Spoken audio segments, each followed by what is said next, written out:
warahmatullahi taala wabarakatuh. Alhamdulillah wa bismillah tawakkalna 'alallah la haula wala quwwata illa billah. Pada kesempatan ini saya atas nama Syarul Kirom dengan NIM 1912101124. Pada saat ini kami akan mempresentasikan dari kelompok 4 mata kuliah kewirausahaan yang akan membahas terkait tentang materi memulai dalam kewirausahaan. Dalam video ini rekan kami diantaranya Fajari, yang kedua Muatu Elsa, yang ketiga Abdul Aziz, yang keempat Hudaifah, yang akan membahas materi memulai dalam kewirausahaan. Dipersilahkan. Assalamualaikum warahmatullahi wabarakatuh. Nama saya Matul Sakinatu dengan NIM 1912101312. Saya dari kelas 4 PAID ingin menjelaskan tentang bagian pertama, yaitu merencanakan usaha. Sebagai seorang wirausaha, untuk mengawali suatu usaha memerlukan suatu perencanaan usaha sehingga menunjukkan bahwa seseorang itu serius atau tidaknya dalam berwirausaha itu, dan untuk menghindari faktor-faktor yang menyebabkan kegagalan serta mengantisipasi setiap tantangan yang akan dihadapinya seperti apa dalam menjalankan usahanya. Rencana usaha harus dibuat karena perencanaan merupakan titik awal dari kegiatan. Sekali gagal dalam perencanaan, maka akan mengalami kesulitan dalam pelaksanaannya. Ide, perencanaan bisnis, dan bidang usaha merupakan 3 aspek yang saling terkait, karena dengan adanya ide, wirausaha akan bisa membaca dan melihat kelanjutan bisnis yang akan dijalannya itu seperti apa ke depannya, sehingga dengan menggunakan ide kreatif yang dimiliki, wirausaha akan membuat perencanaan hasil dan kualitas yang baik saat menjalankan usaha. Selanjutnya ada pengertian dan tujuan dari merencanakan usaha. Rencana usaha menurut Sukirno et al. Menjelaskan bahwa rencana usaha merupakan catatan ringkasan yang dibuat oleh wirausaha untuk menggambarkan operasi dan menerangkan soal keuangan, tahap keuangan, strategi pemasaran, kemampuan manajemen, dan kepakaran pihak pengelola. Perencanaan usaha juga diibaratkan sebagai peta petunjuk dalam perjalanan, cara menuju sasarannya seperti apa, tujuan, dan bagaimana cara untuk mencapai semuanya.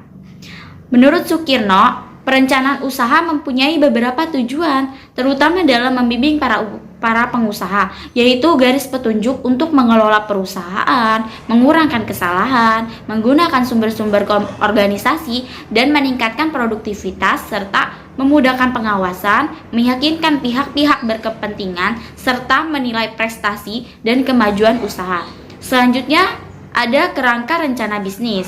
Isi business plan tergantung kepada bentuk bisnis yang akan dibangun. Inspirasi dalam merencanakan usaha juga diterbitkan oleh Klinik Konsultasi Bisnis atau KBB, Kanwil Depkop, dan PKM Jawa Barat dalam ALMA, yaitu sebagai berikut. Yang pertama, yang A, latar belakang. Di sini dicantumkan latar belakang pendirian usaha, kondisi persaingan, masih terbuka peluang usaha, fasilitas yang dimiliki, dan prospek usaha yang akan datang. Yang B, identitas pemilik. Di sini dicantumkan nama pemilik, tempat dan tanggal lahir, alamat rumah, dan telepon, jenis perkawinan, pendidikan terakhir, dan sebagainya.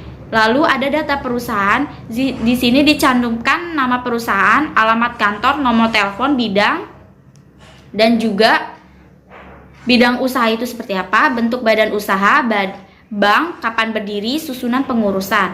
Aspek produk di sini dicantumkan jenis dan jumlah mesin yang digunakan, kapasitas produksi, jumlah produksi, rata-rata per bulan, dan sumber bahan baku. Ada juga yang bagian E, aspek pemasaran. Di sini dijelaskan sistem distribusi, sistem pembayaran dari pembeli, konsumen sasaran, wilayah pemasaran, penguasaan pasar, segmentasi pasar, dan lain-lain.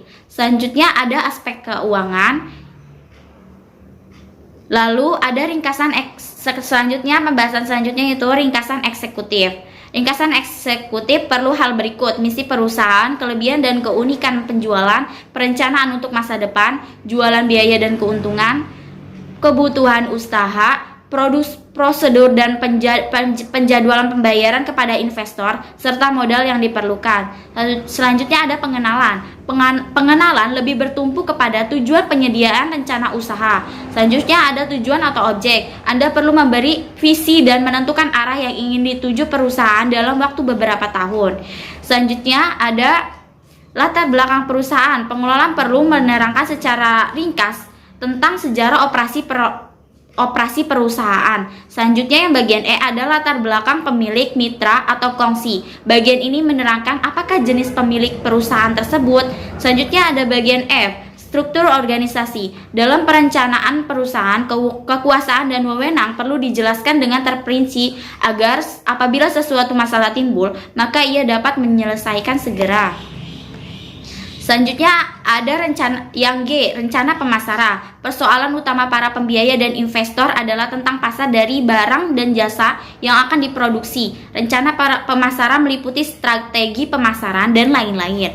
Yang H ada rencana keuangan. Yang I ada statemen laba dan rugi. Laporan laba dan rugi akan menunjukkan hasil dan perbelanjaan yang berlaku dalam satu periode akuntansi.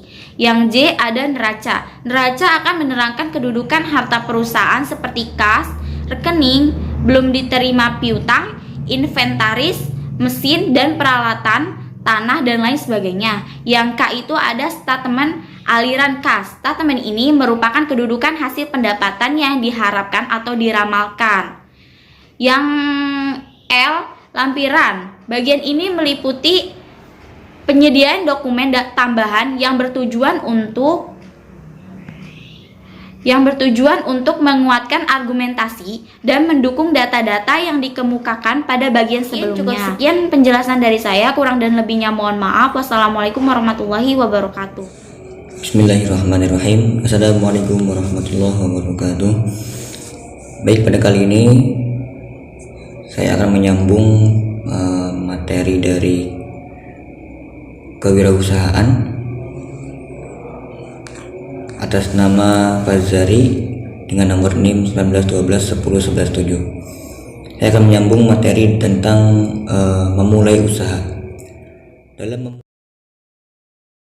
Dalam memulai usaha harus dapat menyiapkan diri, menyemangati diri agar termotivasi lagi, minimal agar usaha yang akan kita rintis bisa dijalani.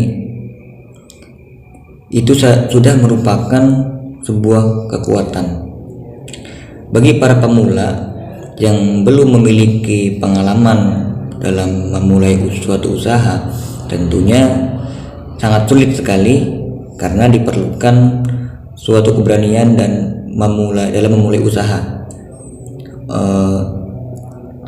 Menurut Suryana, ada 3 metode atau cara yang dapat dilakukan untuk memulai usaha, yaitu yang pertama, merintis usaha baru, yaitu membentuk dan mendirikan usaha baru dengan menggunakan modal ataupun ide, organisasi, dan manajemen yang dapat dirancang sendiri. Yang kedua, membeli perusahaan orang lain, yaitu dengan membeli perusahaan yang telah didirikan atau dirintis dan diorganisir oleh orang lain dengan nama dan organisasi yang sudah ada. Jadi perusahaan itu kita beli. Terus selanjutnya adalah kerjasama manajemen, yaitu kerjasama antara wirausaha dengan perusahaan besar dalam mengadakan persetujuan jual satu beli hak monopoli untuk menyelenggarakan usaha atau warabala. Demikian yang dapat saya sampaikan, kurang lebihnya mohon maaf. Materi selanjutnya akan disampaikan oleh pemateri yang lain. Terima kasih. Baiklah, assalamualaikum warahmatullahi wabarakatuh. Perkenalkan, nama saya Abdul Aziz dengan NIM 1912 10136. Di sini saya akan melanjutkan materi pembahasan tentang menentukan target pasar. Baik, langsung saja. Salah satu kunci keberhasilan bisnis adalah menentukan strategi pemasaran yang tepat. Namun hal itu harus dimulai dengan mengetahui target pasar dengan baik. Setidaknya ada beberapa cara membuat target pasar dengan baik. Yang pertama itu caranya yaitu mengetahui apa itu target pasar. Nah, target pasar adalah sekelompok orang yang menjadi target penjualan produk. Umumnya target pasar akan memiliki karakteristik yang sama baik dari sisi kebiasaan, demografi, dan lainnya. Dengan kata lain, target pasar adalah calon pembeli potensial yang harus mendapatkan informasi dan promosi terkait produk kita. Artinya kita perlu mengupayakan langkah yang tepat untuk menjangkau konsumen dengan baik. Tujuan akhirnya, setelah kita mengetahui target pasar, maka konsumen tersebut bisa membeli produk kita. Setelah kita mengetahui apa itu target pasar, yang kedua yaitu menentukan target pasar. Nah, pentingnya menentukan target pasar bagi bisnis kita, maka kita harus memperhatikan beberapa langkah yang harus kita jalani, yaitu yang pertama, memulai dengan asumsi. Jika sudah memiliki produk yang dipasarkan, kita bisa melihat konsumen kita saat ini. Lalu buatlah target pasar yang potensial bagi produk kita. Sebagai contoh, produk kita merupakan produk fashion anak muda yang memiliki desain menarik dan dibanderol dengan harga yang terjangkau. Produk tersebut mudah dibeli melalui berbagai marketplace atau toko online kita sendiri. Maka target pasar kita adalah anak muda yang cenderung ingin tampil beda dengan desain unik. Mereka adalah pengguna smartphone yang aktif dan gemar belanja secara online. Selain itu, target pasar kita adalah mereka yang membeli sebuah produk dengan mempertimbangkan faktor harga. Nah, ketika kita sudah mempunyai produknya, maka kita harus memulai dengan asumsi tersebut. Produk kita ini tujuannya kemana? Tujuannya tadi kayak seperti contoh di atas, tujuannya ke anak muda. Nah, berarti target pasarnya yaitu anak muda.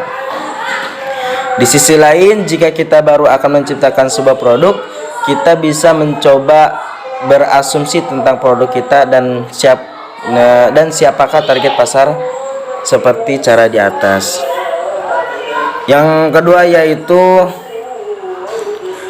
berkomunikasi dengan pelanggan. Nah, untuk meyakinkan pelanggan tentang produk yang kita miliki, kita bisa terjun ke lapangan menemui para pelanggan kita dengan bertanya kepada mereka. Kita akan mengetahui tentang kebutuhan mereka dan bagaimana produk kita telah membantu mereka saat ini. Contohnya nih, seperti kita memiliki bisnis perjalanan wisata. Kita mungkin akan mengetahui bahwa ternyata pelanggan kita menginginkan perjalanan wisata dalam bentuk paket. Dengan informasi ini, kita bisa berkreasi menciptakan produk paket perjalanan wisata yang menarik. Kita tidak perlu lagi menawarkan perjalanan wisata dengan lokasi yang pelanggan ditentukan sendiri. Sebab, biasanya pelanggan kita juga membutuhkan rekomendasi kita terkait tempat wisata terbaik. Nah, maka pentingnya berkomunikasi dengan pelanggan agar kita mengetahui apa yang diperlukan oleh pelanggan tersebut. Ya, terkadang ada seorang pembisnis atau seorang penjual berkomunikasi dengan pelanggannya itu tidak mengenakan. Itu harus dihindari ya. Mungkin itu saja yang saya bisa sampaikan. Kurang dan lebihnya mohon maaf apabila ada kata-kata yang salah. Wassalamualaikum warahmatullahi wabarakatuh. Assalamualaikum warahmatullahi wabarakatuh. Perkenalkan, nama saya Siti Udaifa dengan NIM 19121120. Di sini saya akan menjelaskan tentang tips sukses memulai wirausaha. Ada beberapa hal yang harus diperhatikan agar bisa sukses memulai wirausaha. Ada beberapa hal yang harus diperhatikan agar bisa sukses memulai wirausaha. Yang pertama itu adalah niat. Hal yang pertama kali yang harus kita lakukan adalah niat. Karena dengan niat berarti kita bersungguh-sungguh dalam melakukan wirausaha, bukan hanya sekedar iseng-iseng ataupun hanya ikut-ikutan saja. Yang kedua itu tetap fokus. Kesalahan yang paling banyak dilakukan oleh wirausaha adalah tidak fokus. Kebanyakan pemula mengambil semua peluang bisnis yang tanpa perhitungan gitu. Perkembangan usaha ke depannya seperti apa tidak ada perhitungannya.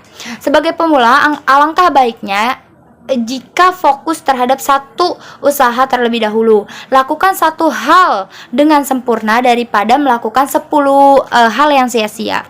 Begitu. Lalu yang ketiga, mulai dari hal yang disukai. Jika kalian bingung mau mulai usaha apa atau bisnis apa yang harus kalian kerjakan, maka cara yang termudah ialah berbisnis dengan sesuatu hal yang paling kalian sukai. Mengapa demikian? Karena dengan sesuatu yang kalian sukai membuat Anda bersemangat dalam menjalankannya. Jadi membuat kita konsisten dalam melaksanakannya, seperti itu. Dan yang keempat yaitu terus belajar. Sebagai seorang wirausaha, baik pemula maupun yang sudah ahli, belajar dan terus belajar merupakan hal yang wajib dilakukan. Belajar dengan hal-hal baru mengenai suatu hal atau suatu konsep bisnis merupakan ciri wirausaha yang sukses. Anda dapat belajar ilmu terbaru yang bersumber dari internet, teman, bahkan Anda tidak perlu malu belajar wirausaha lain dengan orang lain gitu ya teman-teman. Karena pengalaman adalah guru terbaik ya. Lalu yang kelima adalah kuasai konsep bisnis Anda dengan 100%. Menguasai konsep bisnis, terutama bisnis yang Anda jalani, harus benar-benar memiliki wawasan luas. Terutama jika bisnis Anda membutuhkan investor atau kerjasama dengan pihak lain. Jika Anda menguasai konsep dengan 100% dan memberikan penjelasan yang cukup jelas, maka akan sangat banyak perusahaan lain atau investor yang berminat bekerjasama dengan Anda. Lalu yang keenam adalah hemat. Hemat di sini adalah pengeluaran sekecil mungkin, pemasukan sebesar mungkin. Itulah konsep dasar dari seorang pebisnis. Anda harus benar-benar bisa mengoptimalkan antara pengeluaran dengan pemasukan. Namun jika Anda berjalan dalam bisnis yang menghasilkan suatu produk, tetaplah gunakan bahan baku yang berkualitas. Karena konsumen akan mencari produk-produk yang kualitasnya baik. Lalu yang ketujuh, belajar dari pengalaman. Pengalaman adalah guru terbaik. Ungkapan tersebut memang benar dan patut Anda lakukan. Sebagai seorang pebisnis, pemula memang tidak memiliki banyak pengalaman. Namun, pengalaman bukan hanya dalam bidang usaha saja. Pengalaman lain seperti ilmu pengetahuan juga sangat penting ya teman-teman. Lalu yang kedelapan adalah jaga kesehatan. Karena seorang pebisnis kan sibuk sekali ya. Jadi kalian harus tetap menjaga kesehatan agar tubuh kita tetap sehat dan mampu mengeluarkan ide-ide yang baik, yang kreatif, yang inovatif. Jika tubuh kita sehat, insya Allah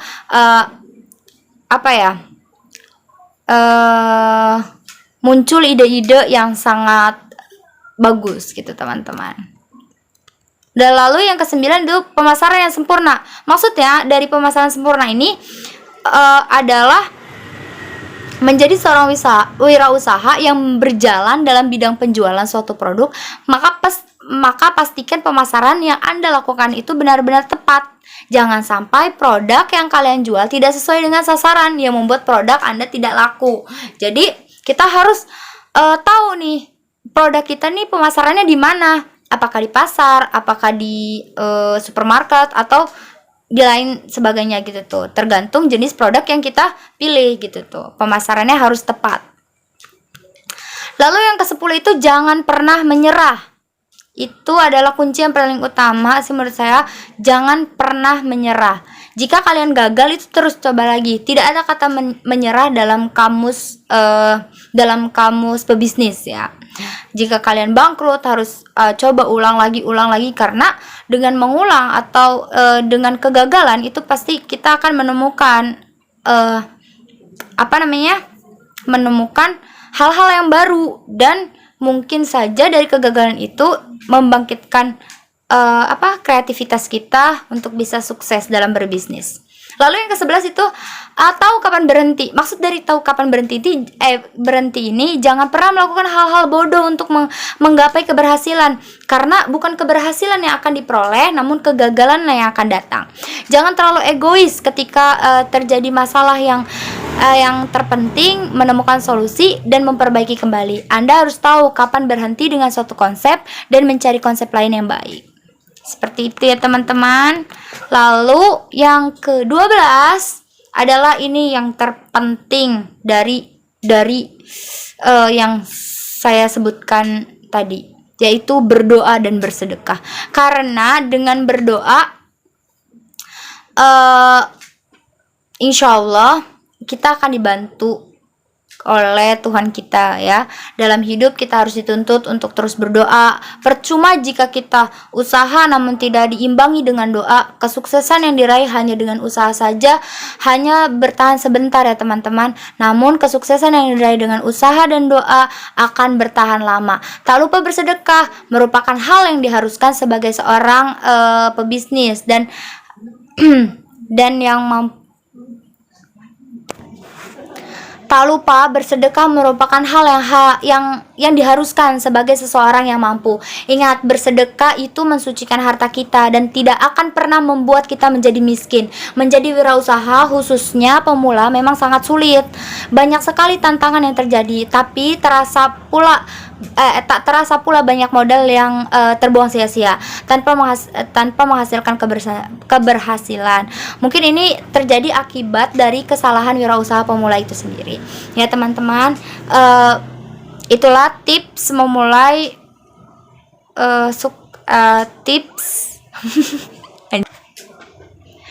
itulah tips memulai wirausaha yang sukses ya teman-teman. Terima kasih. Wassalamualaikum warahmatullahi wabarakatuh.